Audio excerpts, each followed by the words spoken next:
முதலமைச்சர் மு.க.ஸ்டாலின் தலைமையில் அமைச்சரவை கூட்டம் தொடங்கி இருக்கிறது. இது தொடர்பான முழுமையான விவரங்களை வழங்குவதற்காக எமது செய்தியாளர் சாமுவேல் எபினேசர் இணைகிறார். சாமுவேல் எபினேசர், இந்த கூட்டத்தில் என்னென்ன முக்கிய தீர்மானங்கள் நிறைவேற்றப்பட இருக்கிறது, விவரங்கள் என்ன?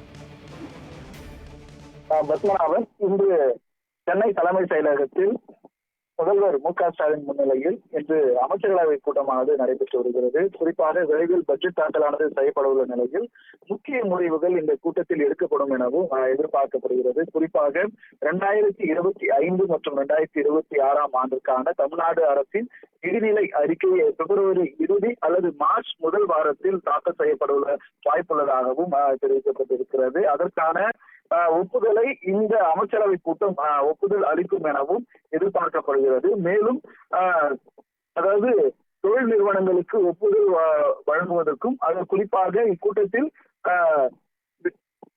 விவாதிக்கப்படும் எனவும் எதிர்பார்க்கப்பட்டு வருகிறது. குறிப்பாக இதற்கு முன் நடைபெற்ற இதே போல அமைச்சரவை கூட்டத்தில் கடந்த ஆண்டு நடைபெற்ற இந்த பட்ஜெட் தாக்கலின் போது தமிழகத்தில் பல்வேறு மாவட்டங்களில் 46,931 பேருக்கு வேலை வாய்ப்பு அளிக்கப்படும் எனவும் வகையில் ரூபாய் 38,698.80 கோடி மதிப்பீட்டில் 14 முதலீட்டு திட்டங்களை ஒப்புதலானது அளிக்கப்பட்டிருந்தது. இதைத் தொடர்ந்து தற்போது சென்னை, காஞ்சிபுரம், திருவள்ளூர், செங்கல்பட்டு மாவட்டங்களில் ஏராளமான பொதுமக்களுக்கு பட்டா பெயர் மாற்றம் செய்யப்படாமலும் அதே போல ஆங்கில காலத்தில் இருந்து சர்பட்டா என்ற அளவில் உள்ளன.